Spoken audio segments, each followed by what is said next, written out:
The truth of the share market channel में आपका स्वागत है। मैं भुवनेश अग्रवाल। नमस्कार दोस्तों, ये जो बाजार है बहुत सेलेक्टिव होना पड़ेगा।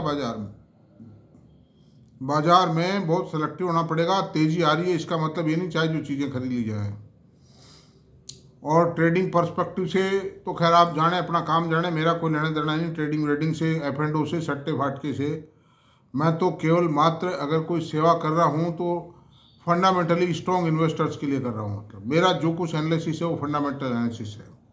और मैं आज भी एक ऐसे शेयर का जिसने रिकॉर्ड कायम किए हैं, जिसने इन्वेस्टर्स को भरपूर पैसा दिया है और देगा भविष्य में, मैं उस शेयर के ऊपर चर्चा करने जा रहा हूँ। मतलब तो उसको आप गंभीरता से सुने। बहुत कॉमन है, नाम तो बहुत कॉमन है, चलता है काफ़ी, मतलब खूब ट्रेडिंग होती है, खूब फर्स्ट क्लास शेयर है और IT सेक्टर का शेयर है। मतलब और एक स्पेशलाइज सॉफ्टवेयर बनाता है वो। अब आप उसका नाम जानने के इच्छुक होंगे, उसका नाम भी बता देता हूँ। KPIT technologies limited, Poona based company है। किशोर पाटिल इसके CMD हैं। He was quite a normal man, साधारण परिवार से हैं, साधारण आदमी हैं, लेकिन उन्होंने जो काम किया है वो एक ऐतिहासिक काम है। बहुत बहुत महत्वपूर्ण काम किया है। उनकी सूझबूझ को, उनकी समझ को दाद देनी पड़ेगी। मतलब मैं उनके लिए नतमस्तक हूँ। मेरे पास भी काफ़ी क्वांटिटी में शेयर हैं और मैं इसलिए इस शेयर पे चर्चा नहीं कर रहा हूँ कि इस शेयर के दाम बढ़ जाए मैं बेच जाऊँ, ऐसा मेरा कोई इंटेंशन नहीं है। मैं एक सिंगल शेयर नहीं बेचूंगा। This is my commitment. बेचना एक चीज़ ही नहीं है वो है। क्यों बेचें जिस चीज़ के अंदर एनुअली 20-25%, हालांकि इस साल घटे हैं, पैसे बढ़ जाएंगे लेकिन कोई खास बात नहीं। बाजार में गिरावट थी, इस कारण से गिरा है ये शेयर। बाकी ये गिरने वाली चीज़ नहीं है। आज मतलब TCS के अंदर 2800 रुपये तक आया तो मैंने कोई बेचा थोड़ी उसको। I did not sell it. I am still holding and I will continue to hold it. Infosys गिरा 1180 रुपये तक आ गया था, मैंने एक भी शेयर नहीं बेचा। बढ़ा तो भी नहीं बेचा है मैंने तो ये कुछ चीज़ें ऐसी होती हैं जो परमानेंटली पोर्टफोलियो में रखनी चाहिए आदमी को।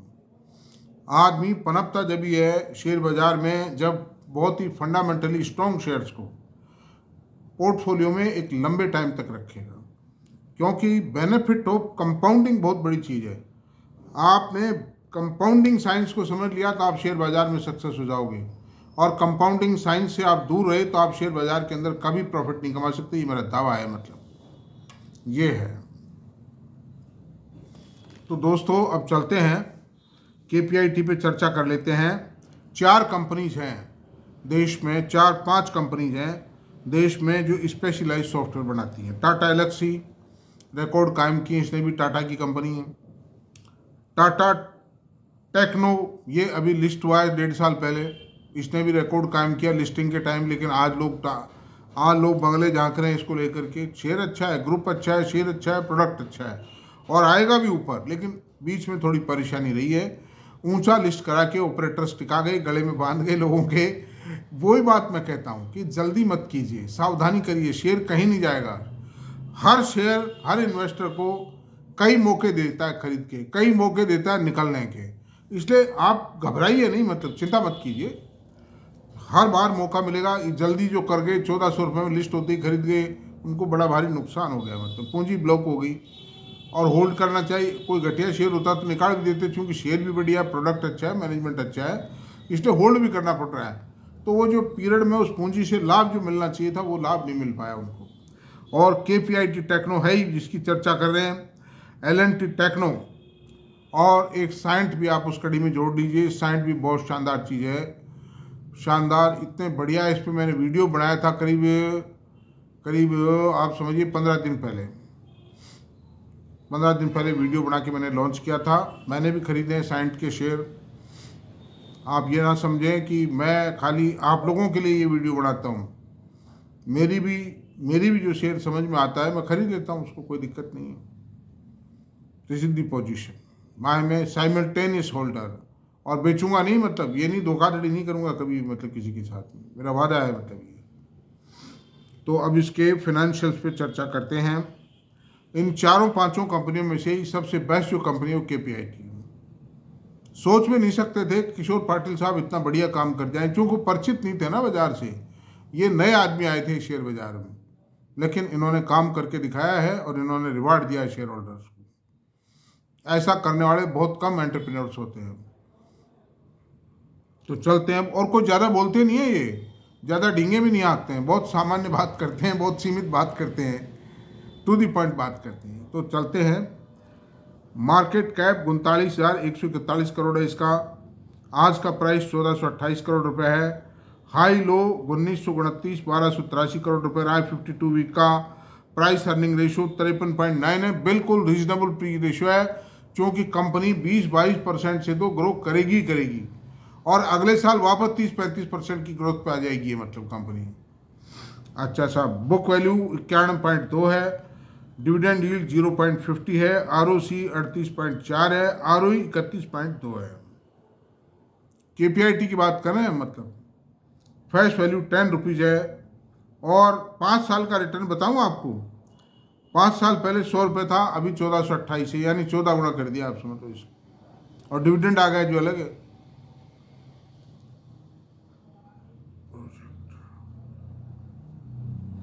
जो कंपनी की जो ग्रोथ रही है वो 49.4 रही है, मतलब 5 ईयर्स में।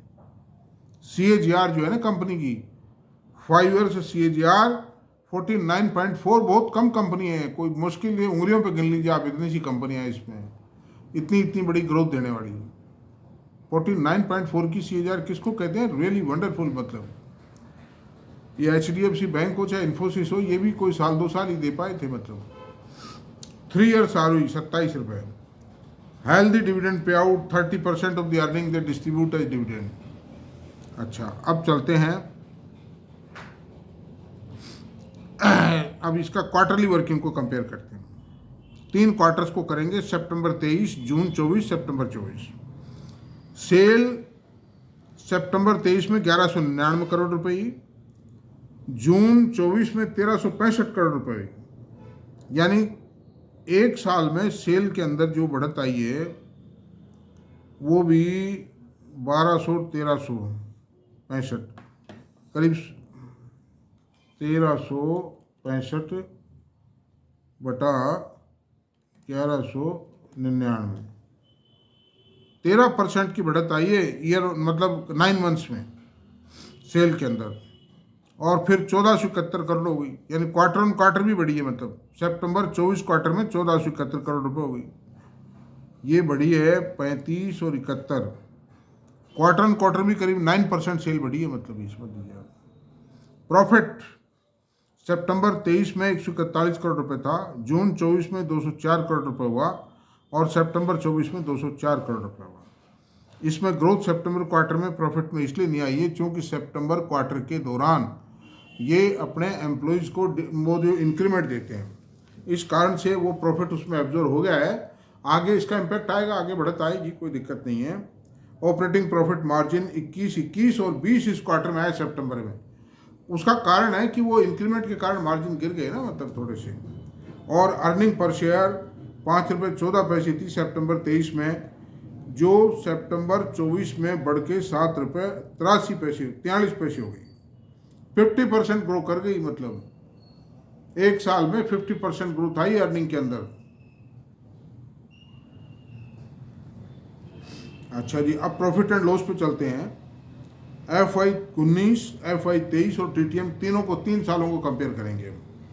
सेल 641 करोड़ रुपए आई, 19 में मात्र 641 करोड़ रुपए की सेल थी, और FY 23 में 3365 करोड़ रुपए हुई, और अभी है 5411 करोड़ की सेल है। अच्छा, फिर 5 साल में नहीं, ये है प्रॉफिट मार्जिन 2019 में मात्र 14% था, जो 23 में बढ़कर के 20% हो गया वो मार्जिन, और 24 में 21% हो गया। Continuous upsurge in the margin है।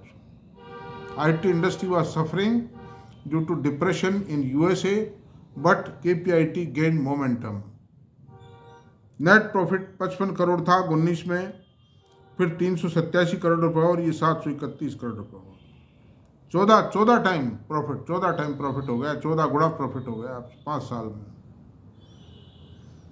अर्निंग पर शेयर 1 रुपये 98 पैसे थी 19 में, FY 23 में 13 रुपये 90 पैसे हुई और TTM के अंदर 26 रुपये 55 पैसे हुई। अब ये कंपनी 33-34 रुपये की EPS दे जाएगी इस साल, मतलब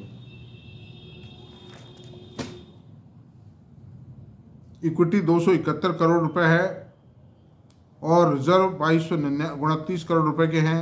शेयर होल्डर्स रिजर्व, बोरोविंग 349 की है, कोई माने नहीं रखती, 6 महीने की प्रॉफिट से भी कम है, कोई कर्जा नहीं है, मतलब डेट फ्री ऑलमोस्ट कंपनी।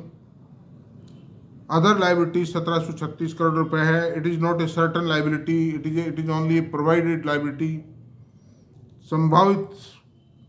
संभावित दायित्व से निपटने के लिए प्रावधान है एक तरह से। अदर असेट्स 2348 करोड़ रुपए और fix asset 1995 crore. Cash flow 201 crore रुपए का पॉजिटिव कैश फ्लो रहा है, फ्री कैश फ्लो।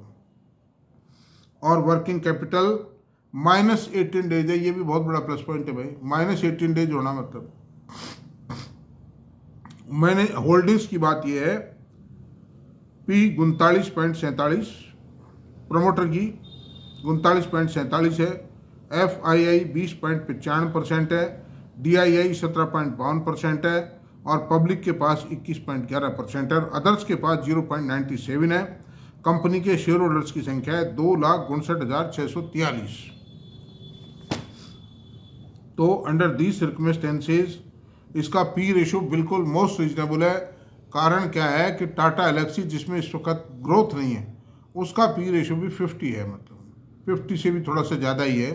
तो उस हिसाब से इसका P रेशो जो अभी भी लास्ट ईयर तक तो लास्ट ईयर तक 80, 85, 90 का इसका P रेशो था, तो वो अब थोड़ा सा ग्रोथ में अभी गिरावट आई है, इसलिए बढ़ घट के 53 रुपये है। और 53 मोस्ट रीजनेबल मतलब P रेशो है इस कंपनी का।